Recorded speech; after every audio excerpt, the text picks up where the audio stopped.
मोहम्मद जुनैद जी ने एक super chat के जरिए सवाल भेजा, कह रहे हैं कि ma'am please suggest on happiest mind.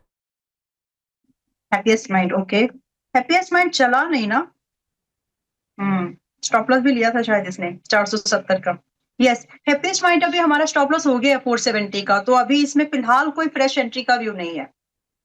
अच्छा ठीक है, परफेक्ट है। तो आलोक देवनाथ अभी जी मत कह रहे हैं खरीदिए, कि अभी खरीदेंगे तो अभी हाँ मत हाँ प्लीज। खरीदिए, अभी अभी मत खरीदिए, थोड़ा सा रुक जाएंगे, दोबारा कभी एक बार पूछते हैं कि अगर और आपने जिनके पास, बाकी अगर आपने खरीद भी लिया है हाँ तो वही जिनके 390 पास के रखा नीचे है। मत रखिए। Okay, okay. तो 390 should be the stop loss, इसके नीचे मत रखिएगा इसको। अच्छा ठीक है, वैसे स्टॉप लॉस अगर आपके कहने पे लिया तो ट्रिगर कर लेना चाहिए था। अब अगर है ही, अभी अभी आपने स्टॉप लॉस नहीं ट्रिगर किया तो अब आपके लिए लेवल है 390 का, इस लेवल को आप 90। ज़रूर ध्यान में रखिए। अशोक देवनाथ जी कह रहे हैं कि सुपर चैट सवाल का आंसर नहीं मिला। जायसवाल निको इंडस्ट्रीज 8580 1700 शेयर हैं इनके पास 8580 पर, क्या करें, होल्ड या फिर एग्जिट? मॉर्निंग शो में सुपर चैट किया था, रिप्लाई नहीं मिला। तो मैम शायद इत्तेफाकन मैंने पहले ही आपका ही सवाल लिया, जब मैंने सारे गेनर लूजर बताए थे आपको, तो ये स्टॉक हमने पहले ही डिस्कस कर लिया है। अब मैम इनका चलिए एड्रेस कर ही दीजिए। आपने कहा था कि अभी नहीं लेना है, नीचे मिलेगा 68 के आसपास तो लेना। अब इन्होंने 85 रुपये 80 पैसे पर ले रखे हैं, 1700 शेयर हैं इनके पास, पूछ रहे हैं क्या करूँ? निकल जाइए, क्योंकि चांसेस हैं, अभी 78 पर है, 67 67 8 के आसपास आ जाए आएगा, तो उस समय आपका लॉस ना काफी बढ़ जाएगा। It like 50% capital wiped out, तो 35% के आसपास। तो मेरे हिसाब से फिलहाल निकल जाओ, दूसरे कुछ काउंटर्स होंगे इन बिटवीन द शो, अगर कुछ अच्छा लगेगा तो वो आपको रिकमेंडेशन के तौर पर शायद मैं बता दूं, बट एज ऑफ नाउ ये मुझे वीक लग रहा है, एंड ये वीकनेस इसको 65 से 68 के बीच तक लेके जा सकती है। ठीक है, निकल जाइए सर, कड़वा घूट भर लीजिए और लॉस बुक करके स्टॉक से आप एग्जिट कर जाइए, आपके लिए ज़्यादा बढ़िया है। सैयद असद जी कह रहे हैं कि अच्छा मैम आपने कभी ऑयल कंट्री ट्यूबुलर दिया था कि? कह रहे हैं कि आपके कहने पे मैंने लिया था ये, इनके पास 60 टारगेट हो रुपये के गया भाव उसका? से। ऑयल कंट्री ट्यूबुलर 1350 शेयर हैं, 60 रुपये के भाव पर इनके पास से, कह रहे हैं आपके कहने पे लिया था, उसका टारगेट हुआ? तब इन्होंने एग्जिट नहीं किया। उसका फर्स्ट टारगेट मेरे ख्याल से उस दिन उसमें अपर सर्किट भी लगा था, टारगेट हो गया अच्छा उसका, बट वट एवर। अगर आप अभी हैं, देखिए जो मोमेंटम प्ले स्टॉक्स होते हैं ना, वो थोड़े अलग कैटेगरी के होते हैं। आप उसमें मोमेंटम प्ले करो और निकल जाओ, अगर आप उसको रखे रहेंगे तो फिर वही वाली बात बनने के लिए बहुत समय लगता है। But as hmm. Of now, to be specific, ये 54 पर है, टेक एन एग्जिट अगर आप नहीं निकले हैं तो। एक और सुपर चैट के जरिए सवाल है, नीट स्टडी के नाम से इनकी आईडी है, कह रहे हैं कि एचबीएल इंजीनियरिंग 870 रुपये पर लिया हुआ है, क्या करें अब इसमें? एचबीएल इंजीनियरिंग 870 पर लिया है, 765 अभी चल रहा है। 2 दिन से ओके, डू गिर यू रहा हैव है ये। Time to? अब इन्होंने हाँ और तो जी। कुछ नहीं लिखा, मैं आपको सिर्फ ये बता सकता हूँ कि आखिर हुआ क्या है। एक्चुअली इस कंपनी हम्म। स्पेसिफिक कोई न्यूज़ नहीं आई है, लेकिन कोई न्यूज़ नहीं आई ना, खबर वही है। खबर ये है कि इनके लिए ऑर्डर नहीं आया जो इनकी प्रतिद्वंदी कंपनी के लिए आ गया, कनेक्स माइक्रो के लिए। शुक्रवार को हमने इसीलिए इस स्टॉक को 10% गिरते हुए देखा था, कनेक्स माइक्रो चला था, और आज ये दूसरा दिन है जब ये वापस अपनी जो गिरावट है वो दर्ज कर रहा है। तो एचबीएल इंजीनियरिंग जिन्होंने 870 पर लिया है, 100 रुपये का लॉस है। अब क्वांटिटी इन्होंने नहीं बताई है, लेकिन फिर भी एक एक शेयर पर 100 रुपये का लॉस हो रहा है। ओके, तो देखिए, सबसे पहले तो कार्नेक्स और इनके ऑर्डर में डिफरेंस ये है कि केक का जो एक बड़ा हिस्सा होता है, उसमें उतने ही स्लाइस किसको मिलेंगे, वो कार्नेक्स को मिल गए, और ज्यादा ये गवर्नमेंट ऑर्डर्स होते हैं। रेलवे रिलेटेड जितने भी अगर ऑर्डर्स की बात करें तो उसके पाले में चला गया, वो ये लॉन्ग कॉन्ट्रैक्ट होते हैं। तो यहाँ हम्म। पर एक आपको डाउट भरी नजरों से इसको जरूर देखना चाहिए कि ये क्वेश्चन आपका बिल्कुल जायज है कि 200 दिन के मूविंग एवरेजेस पर ये आया। और अगर मैं ऐसे देखूं कि अब ये स्टॉक लगभग ओवरसोल्ड हो गया है, आरएसआई, कुछ लोग टेक्निकल देखते हैं, राइट, टेक्निकल ही देखते हैं एक्चुअली कुछ लोग, और ये हम्म। 30% डिक्लाइन भी हो गया, तो क्या ये कॉम्बिनेशन है अच्छा बाय करने के लिए? तो अगर आपका कंपनी का रेवेन्यू पर अगर डेंट आ रहा है, अपकमिंग रेवेन्यू के ऊपर अगर आपका बड़ा डेंट आ रहा है, तो ऐसी कंडीशंस में आपको थोड़ा सजग रहना चाहिए, नहीं खरीदना चाहिए। अब खरीदने के लिए अगर आपको इसका प्लान बनाना ही है, तो अभी 765 पर अभी आपका सवाल ये है कि आपकी बाइंग है एक्चुअली 800 के ऊपर की। 870 पर। 870, ये सवाल अभी थोड़ा सा मुश्किल है कि आपकी entry but I have to say this, देखिए अभी आप निकल जाएं तो बेटर है, फिलहाल के लिए रिकवरी का वेट मत करिए, क्योंकि चांसेस बनेंगे आपको ये 700 भी दिख जाए, राइट। एंड उसका सिर्फ एक रीजन ये ऑर्डर ना मिलना ही नहीं है। अगर आप दूसरे भी बैटरीज मैन्युफैक्चरिंग इंडस्ट्री में अगर आप फाइनेंशियल्स अच्छे हैं, लेकिन अगर आपका नजरिया छोटा है, छोटा इन द सेंस कम दायरे का है, तो आप उसको फिर ऐसे आप विदाउट एवरेजिंग ये आपको एग्जिट जल्दी नहीं दे पाएगा।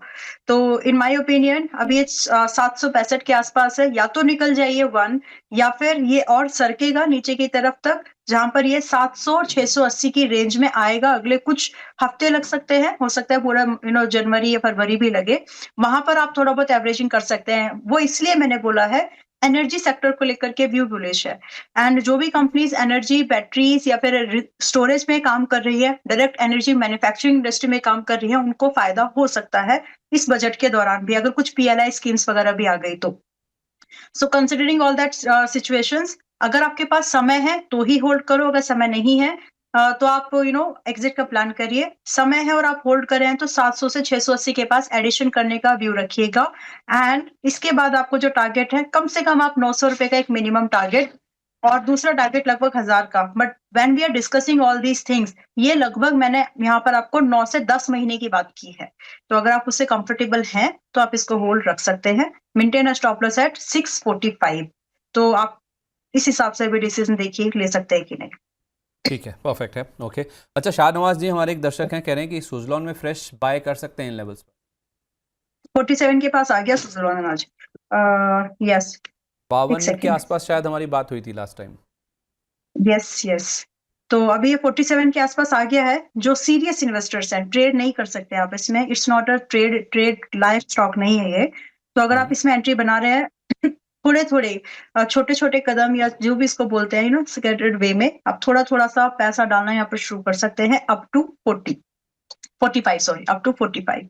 यहाँ पर अगर आप बाइंग ले रहे हैं तो 40 रुपए का स्ट्रेट स्टॉप लॉस मेंटेन करके, मिनिमम टारगेट 54 रुपए का एंड दूसरा टारगेट 60 रुपए का, अगर आपका व्यू 6 महीने से कम का है। लेकिन अगर आप एक उस इन्वेस्टमेंट थीम के नजरिए से देख रहे हैं, जो मैंने पहले भी कई बार डिस्कस किया है, रिन्यूएबल एनर्जी में बहुत ज्यादा प्लेयर है नहीं इस पर्टिकुलर निश में, तो फिर आप इसमें 80-90 की भी टारगेट दे सकते हैं, लेकिन समय लगेगा लगभग 1 से 1.5 साल का। जी, 80 से 90 तक के टारगेट हैं, 1 से 1.5 साल का अगर व्यू है। और ये जो आप कह रही हैं कि 54 से 60 के टारगेट हैं, ये जल्दी आ जाएंगे? तो ये 3 महीने तक का व्यू लेकर के चलिए बस इसके लिए। जी, ठीक है, परफेक्ट है। ओके, तो 3 महीने में 54 से 60 तक के लेवल आ जाएंगे। आप यहाँ से धीरे धीरे एक्यूमुलेट कीजिए। जितनी छोटी छोटी क्वांटिटी आप अगर 100 शेयर लेना चाहते हैं फॉर एग्जांपल, तो 5-5, 10-10 करके आप धीरे धीरे इसको प्लान कीजिए और 45 तक खरीदिए। 40 का स्टॉप लॉस, ऊपर में 54 से 60 3 महीने का, और 1 से 1.5 साल का आप अगर व्यू लेके चलते हैं, 80 से 90 रुपये तक के टारगेट भी इस स्टॉक में देखने को मिल सकते हैं। एक हमारे दर्शक हैं श्री ओम दलाल, हाँ, कह रहे हैं कि पराग मिल्क और यूनियन बैंक में फ्रेश बाय कर सकते हैं कि फ्रेश एंट्री ले सकते हैं इन लेवल्स पर? पराग मिल्क, ओके। हाँ, मेरी स्क्रीन पर अभी पराग मिल्क है। आप देखिए मैम, ठीक है। मैं ना एक सवाल और आपसे पूछूंगा अभी इसके बाद भी। हाँ जी। अब सवाल देखिए किस हाँ। तरह से आ रहे हैं। देखिए बाजार थोड़ा सा हल्का हुआ, करेक्शन हुआ, मिड कैप स्मॉल कैप ज़्यादा करेक्ट हो गए। अब फ्रेश बाय के हिसाब से अपॉर्चुनिटी ढूंढने लगे हैं लोग। पहले तो मुझे इस चीज़ का जवाब दीजिए कि क्या क्या ये माइंडसेट, ये मूड माहौल ठीक है, सेंटीमेंट जो बन रहा है? नजरिया अगर आपका आज से बजट वाला नहीं है, तो आप धीरे धीरे अपने पसंद के स्टॉक्स को गुड वैल्यू पर खरीदना शुरू कर सकते हैं। लेकिन अगर आप 1 साल तक का होल्डिंग टाइम है आपके पास में, कम से कम आप जो भी स्टॉक पिक कर रहे हैं वो फाइनेंशियली ठीक है, वैल्यूएशन ठीक है, उसको इंडस्ट्री को लेकर के कुछ बात बहुत कोई ज्यादा टर्बुलेंस नहीं है, डिपेंडेंसी उसकी इंडियन मार्केट पे ज्यादा है, तो इस तरह के स्टॉक्स को आप ले सकते हैं। Parag milk is one of them. तो यस, देखिए, एक बात बोलनी है, मैं मानती हूँ कि हर गिरावट मौका नहीं होती, मैं मानती हूँ कि हर गिरावट मौका नहीं होती, लेकिन बड़े मौके गिरावट में ही तो मिलते हैं। तो अगर आप वाह, इस चीज को समझें तो धीरे धीरे। मतलब ऐसी जी, छोटी छोटी बातें तो तो आप बोल के आज मुझे लगता है कि आप प्रिपेयर करके आई हैं, आपको पता था कि ऐसा कुछ होने वाला है। यस, आज मैंने ये चीज़ सोची थी, लेकिन आज के लिए नहीं सोचा था। आई वाज़ एक्सपेक्टिंग कि 25-100 के आस-पास आ जाए तब बोलूँगी। बट ये सवाल आ गया सामने तो आई थॉट कि रुका नहीं गया आपसे, रिस्क नहीं किया गया ना। ऐसे ही लोगों की भी यस, माइंडसेट है, मार्केट में जब ट्रेड करते हैं ना तो रुका नहीं जाता, यस। जल्दी ले लेते तो हैं या फिर अच्छी जल्दी चीज़ों बेच को देते हैं। खरीदिए। हुँ। तो देखिए इमोशंस तो मतलब फिर इसके बाद एक बात और है कि इस मार्केट में पैसा भावना से नहीं डिसिप्लिन से बनता है। तो नॉलेज एग्जैक्टली तो सबके पास है, लेकिन डिसिप्लिन वाली जो बात होती है ना अभ्यास, प्रैक्टिस, वो डिसिप्लिन उसको समय लगता है और वो धीरे-धीरे आता है। मतलब एक इतनी मोटी किताब भी अगर मैं दे दूँ या मैं पढ़ लूँ, उससे नहीं आएगा, उसको जीने से आएगा।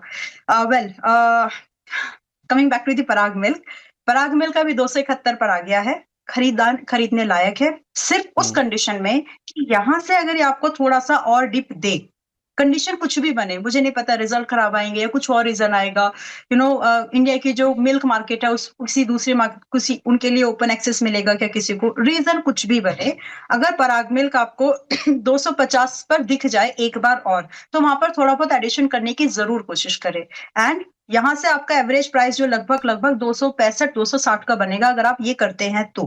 And from there minimum target जो बनेंगे 310 लगभग एंड 340 दूसरा टारगेट आराम से आने के चांसेस है। तो स्ट्रैटेजिकली चलेंगे तो आपको पता होगा कि आपको आगे क्या करना है, उसकी प्लानिंग करके चलो। रही बात स्टॉप लॉस, तो ₹225 का stop loss when you are buying in a way जब हमने डिस्कस किया है, तो 225 का stop loss will be more than enough and chances भी कम है कि हिट हो। दूसरा यूनियन बैंक। यस और सेक्टर से महंगा भी नहीं है बाय द वे। इट्स ठीक अ है। Good industry. दूसरी यूनियन बैंक राइट। जी। ऑलराइट। अगर लगे संदीप जी कहीं पर टाइम कंज्यूम ज़्यादा हो रहा है तो बता दीजिएगा। बट मैं कोशिश करती हूँ कि जहाँ पर मौका मिले समझा सकूँ क्योंकि इमोशन वाली ही बात है ये सारी। पैसा तो डिसीजन पैसे का इमोशनली लोग लेते हैं because money is directly related to family responsibilities and all. नहीं वेल नहीं मैम, यूको बैंक इसमें अभी ना मैं दो खरीदने बातें, हाँ जी। इसमें मैं भी दो बातें बोलूँगा। पहली बात तो हमारे जो दर्शक हैं वो आपको सुनना चाहते हैं, आपकी एडवाइस को पसंद करते हैं। और दूसरी बात, ऑन अ लाइटर नोट, आपको जल्दी निकलना, मेरे पास समय है। ऑलराइट। अ, ठीक है। देखिए अभी यूको यूनियन बैंक ही बोला है ना? जी जी। ओके, तो यूनियन बैंक अभी 175 पर है, अभी मत खरीदिए। सिंपली ठीक है। खरीदना है तो 165 के आसपास खरीदने की तैयारी रखिए। हो सकता है इसके लिए भी प्रिपेयर्ड रहिए। हो सकता है कि 165 आने से पहले ये 185-84 चला जाए। फोमो मत आने दीजिएगा। वेट एंड वॉच करिए, आपको एक अच्छा भाव वापस मिलेगा। सिमिलरली जैसे फेडरल बैंक में मिला था, 170 गया, मैंने बोला था कि 170 के ऊपर जगह ज़्यादा बची नहीं है। 145 के आसपास, 46 के आसपास खरीदना, फिर वापस से आप 180, 90 के टारगेट को देख सकते हो। एग्जैक्टली फेडरल बैंक का चार्ट देखिएगा वैसा ही हो रहा है। तो इसमें भी थोड़ा वेट एंड वॉच करो, हड़बड़ी मत करिए। ठीक है। अच्छा, मैंने कहा था, मैं एक ऐसा ही सवाल और पूछ रहा हूँ मैं आपसे। अब ये हमारे दर्शक हैं, हितेश पारिक जी कह रहे हैं कि बेलराइज इंडस्ट्रीज और ग्रो, क्या इनमें फ्रेश एंट्री ली जा सकती है इन लेवल्स पर, अगर मीडियम टर्म का व्यू है तो? ओके, ग्रो तो ठीक है। मीडियम टर्म का मतलब लेस हम्म। देन 1 ईयर होता है। जी लोग डेफिनेशन बदल रहे हैं आजकल। But let me explain it one more time. Medium term is less than 1 year. तो जी। 2-3 अपने टारगेट जल्दी हो जाते हो तो लोगों को लगता है कि वो जल्दी हो जाएगा बट ऐसा नहीं होता। ठीक है चलिए। दोनों में से अगर एक स्टॉक पिक करना है तो मैं ज़्यादा प्रेफ़र करूँगी आज की डेट में एज़ ऑन करंट कंडीशन मैं ग्रो के हम्म। साथ जाना ज़्यादा प्रेफ़रेंस दूँगी क्योंकि यहाँ पर आपके पास में रिस्क डिफाइंड है एंड अपसाइड की जो पोटेंशियल है परसेंटेज वाइज़ वो ज़्यादा बेटर लगती है मुझे। हम्म। सो 164 के आसपास आज मत खरीदिए, कल शायद ही आपको 160-55 पर मिल जाएगा। तब आप वहाँ पर खरीदारी के बारे में सोच सकते हैं with the possible target 185, 210, 240 but do maintain a very strict stop loss at 130। तो दोनों में से अगर एक को चुनना है तो हम्म। 150-55 की रेंज में मैं ग्रो को पिक करना ज़्यादा पसंद करूँगी, तो आप उसका चाहे तो वेट कर सकते हैं। बेलराइज़ अभी थोड़ा मुझे एक्सपेंसिव लग रहा है एंड ये बहुत चांसेस हैं कि बेलराइज़ आपको 166 पर है भी ये और लगभग-लगभग मान के चलिए कि 150 तक तो ऐसे ही आ जाएगा, राइट? तो वहाँ पर भी आप हम्म। देखें कि इसके रिज़ल्ट्स कैसे आए हैं। सो फिलहाल ग्रो इज़ बेटर पिक जो गिवन रेंज है उसके हिसाब से। ठीक है, ओके, परफेक्ट है। एक आखिरी सवाल ले रहा हूँ, फिर मैं बर्निंग स्टॉक्स की ओर बढ़ता हूँ। JWL यानी कि Jupiter wagon limited, Dev ji का सवाल है ये, और ये कह रहे हैं कि जुपिटर वैगन मेरे पास 323 रुपये के रेट पर हैं, जिन लेवल्स पे इन्होंने लिया है उसी लेवल के आसपास है। हालांकि थोड़ा लंबा चार्ट इसका देखते हैं कि अभी हाल फिलहाल इसने कैसे परफॉर्म किया। कह रहे हैं कि what should be the target for short term with stop loss. अब शॉर्ट टर्म कभी बजट ना हो जाए मैम, मुझे ये डर है। ओके तो देखिए, आपका ना बजट के डाउन द लाइन आप बजट को अंडर स्कोर करके कुछ पोजीशन JWL में कर रहे हो, जुपिटर वैगन में कर रहे हो, तो भी 360 की तो एक्सपेक्टेशन आप रख ही सकते हैं, और 400 का सेकंड टारगेट। बट आपको अपनी कैपिटल के साथ थोड़ा सा प्रोटेक्टिव होना पड़ेगा। तो इसमें आप अपने स्टॉप लॉस को 325 के आपके आसपास की पाएंगे, आपकी 323। तो फिर भी आप अपना स्टॉप लॉस इससे नीचे ना रखें तो ज्यादा बेटर है। 260 से नीचे स्टॉप लॉस ना रखें। बाकी आप इसको होल्ड जरूर कर सकते हैं। एंड डिस्क्लोजर, JWL हमारे रिकमेंडेशन पर गया है वापस री एंट्री में। पहली बार जब दिया था तब तो टारगेट हो ही गए हैं, 350 को जो टारगेट दिया था जब हमने बाय किया था इसको 275-65 के आसपास में। बट वापस से एक री एंट्री सजेस्ट की है, तो ये फ्रेश रिकमेंडेशन के तौर पर भी अगर किसी को देखना है तो कर सकते हैं, कंसिडरिंग कि हमारे मेंबर्स के पास already as an open recommendation है। तो टारगेट्स वही हैं जो यहाँ पर शेयर किए हैं, वही स्टॉप लॉस भी है। तो शॉर्ट टर्म में एक मूवमेंट ट्राई किया जा सकता है।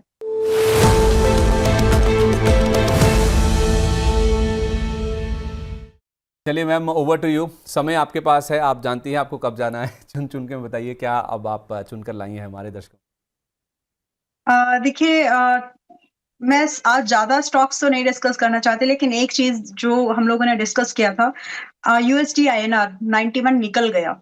मतलब व्हेन इट वाज 89, 89.5, लोग सोच रहे थे कि भाई नीचे जाएगा, मतलब और अब तो 80 आ जाएगा, 85 आ जाएगा। बट मैंने बड़ी हिम्मत से, मतलब I was sounding so Contra कि अब जाने दो जो लोग बोल रहे हैं, लेकिन जो मुझे लग रहा है इट वाज कि जनवरी तक आते आते 91 निकल जाएगा वापस, एंड दैट्स व्हाट हैपेंड। तो फिलहाल के लिए मार्केट के इशारों को समझिए, इशारे अच्छे नहीं हैं, तो जो भी आप चुन चुन के उठाने वाले हैं, सोच समझ के ही उठाइएगा, ताकि आपके जो स्टॉक्स हैं, बाद में आपके डिसीजन पर आपको किसी भी एंगल से पछताना ना पड़े। बाकी तो मार्केट है, मौके मार्केट हमेशा जनरेट करके देती रहती है। बट फिलहाल के लिए 2 स्टॉक्स है, जिंदल सॉ, मैंने शो के दौरान भी डिस्कस किया था कि ठीक-ठाक लग रहा है, क्योंकि बॉटम बाइंग अपॉर्चुनिटी है, रिस्क लो है, और प्रॉफिट की परसेंटेज एंड प्रोबेबिलिटी थोड़ी हायर ही है देखा जाए तो। 17 हमने तो 170 पर खरीदा अपने मेंबर्स को रिकमेंडेशन के तौर पर, 170, 175, अभी 169-80 के आसपास आया है। और यहाँ से जो मेरे लिए टारगेट है वही है 185 से, 185 से लगभग 200 के टारगेट आराम से आ सकते हैं। 240 के लिए हमको 2-3 क्वार्टर और वेट करना पड़ सकता है। रही बात स्टॉप लॉस, तो इसमें स्टॉप लॉस थोड़ा सा डीप हो गया है अभी। इस स्टॉप लॉस में हम लोग उतना तो स्टॉप लॉस आप लोग शायद नहीं रख पाएंगे, बट फिर भी 160 रुपए का स्टॉप लॉस से नीचे इसमें बात नहीं बन पाएगी। सो पहला टारगेट छोटा है हो गया है, क्योंकि ये चल चुका है। तो देख लीजिए किस तरह से इसको हैंडल करना है। रिस्क रिवॉर्ड उतना उतना सुंदर नहीं लग रहा अभी, उतना ब्यूटीफुल नहीं है। बट 160 का स्टॉप लॉस, 185, 210 एंड 240 ये मैक्सिमम टारगेट्स हैं, जो कि हम लेस देन 6 मंथ के नजरिए से देख लेने चाहिए। तो ये एक स्टॉक्स है जिस पर हम अभी फिलहाल के लिए नजर बना करके रख सकते हैं। 185, 200, एंड 210 या फिर 240, और भी कुछ ऐड कर रही हैं आप? और भी स्टॉक है कोई? एक JWL है संदीप जी। वैसे वो शो के दौरान बोला ही है, बट क्योंकि चुन चुन के अलग से एक आपका ये शो है, तो फिर भी JWL जुपिटर वैगन 320 पर है। Low risk, a little better reward यहाँ पर बन सकता है। डाउन द लाइन बजट को भी अगर हम इसको अलाइन करके देखें तो ठीक ठाक ही लगता है। तो अगर हम 320 पर इसको खरीदार बन रहे हैं, हमारे लिए यहाँ पर पहला टारगेट 360 का बनेगा, दूसरा टारगेट 400 का, एंड देन थर्ड टारगेट अगर समय दें ट्रेल करके तो 450 का भी जा सकता है। And we need to maintain a very very strict stop loss at 260, 260 का इसमें भी स्टॉप लॉस है। मैनेज करके चलेंगे, क्वांटिटी कम कर लीजिए, अगर लग रहा है कि रिस्क बड़ा हो रहा है तो क्वांटिटी कम कर जरूर कर लीजिएगा। फर्स्ट टारगेट अगर आपको बजट से पहले मिल जाए, ट्रेलिंग कर लीजिएगा जी। ठीक है, तो 360 से 400 और उसके बाद 450 तक के टारगेट JWL यानी कि जुपिटर वैगन्स में देखने को मिल सकते हैं। 320 रुपये के आसपास अभी है, 260 रुपये का आपको स्टॉप लॉस। तो बहुत शुक्रिया मैम। जिन भी स्टॉक्स को लेकर बातचीत हुई या फिर रिकमेंडेशंस आए हैं, कोई डिस्क्लेमर मैम? संदीप जी, मेरे पर्सनल पोर्टफोलियो में तो कोई इनमें से स्टॉक नहीं था एज अ डिस्क्लोजर, बट हमारे मेंबर्स के पास definitely there are many stocks that we had recommended, short term ideas दिए, फ्यूचर एंड ऑप्शंस डेरिवेटिव्स में शेयर किया, देन लॉन्ग टर्म आइडियाज के तौर पर कुछ स्टॉक्स को कैटेगराइज करके दिया है। तो मेंबर्स के साथ ये रिकमेंडेशंस रह सकती है, बट मेरे पर्सनल पोर्टफोलियो में नहीं है।